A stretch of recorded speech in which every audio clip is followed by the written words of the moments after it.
Next video. In today's video I want to show you how to display Apple Maps in React Native's new architecture without using any third-party library. So this is the output.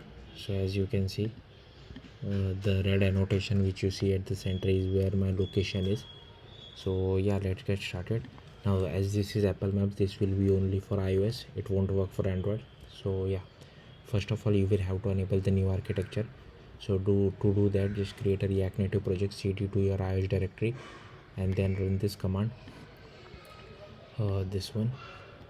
Okay, once you run that, go to your project, and inside that, first of all you will have to create a folder called rtn my Apple Map view, and this is a Fabric component. So if you want, you can go to the Fabric documentation for more details.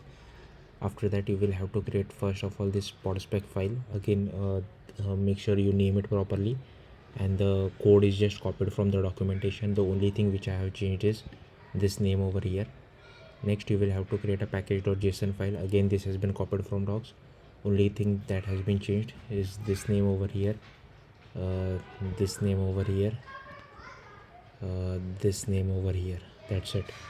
Next, you will have to create a JS folder. Inside that, create a native component.ts file, and again this has been copied from docs. Only thing that has been changed, the props has been removed, as well as this name has been changed. Once you do that, open your terminal, go to the root of your React Native project, and you will have to run this command. Once you run that, you will have to do cd ... and once you do, you will have to run this command. So this will do code generation for iOS, and here you can see the generated folder after running this command. So this should be your main project name. So here you can see my main project name is rnapp. This should be your main project name, this should be your main project name, and this should be the folder name which you have created. Once you do that, you will again have to cd to your iOS directory. Once you cd to your iOS directory, so this is for Fabric. Okay, so cd to iOS directory, main iOS directory, and then run this command again. So this will do pod installation. Next, open the main iOS folder inside Xcode. Once you do that, you will have to create first this header for this header file. Again, make sure the naming is proper as whatever you have named the folder name. And again, this has been copied from docs. Only thing changes this name, everything else remains the same. Next, I have created an Objective-C file, and make sure you change the extension to .mm, that is Objective-C++. Similarly for this file as well. So first I will go over the manager class. Again, this has been copied from docs. Only thing that has been changed is this name over here, this name over here, and this name, and we are not passing any props, so I have removed that line.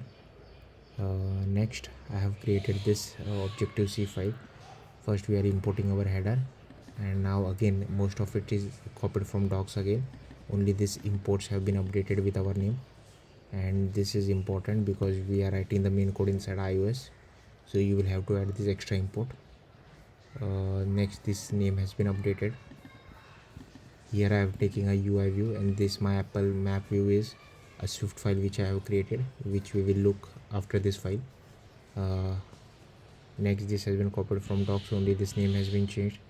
This has been copied from docs. Here we are initializing our view and setting some background color, but this is not necessary. Here we are initializing our Swift file on line 34 and adding it to our view. Once that is done, the rest everything is copied from docs. Only this name has been changed. Okay, next I am creating a Swift file. Again, I am importing MapKit over here for Apple Maps. Again, I have extending UI view. Inside the init method, we are initializing our map view, mk map view, and then we are setting the frame to occupy the entire width and height, then adding it to our view.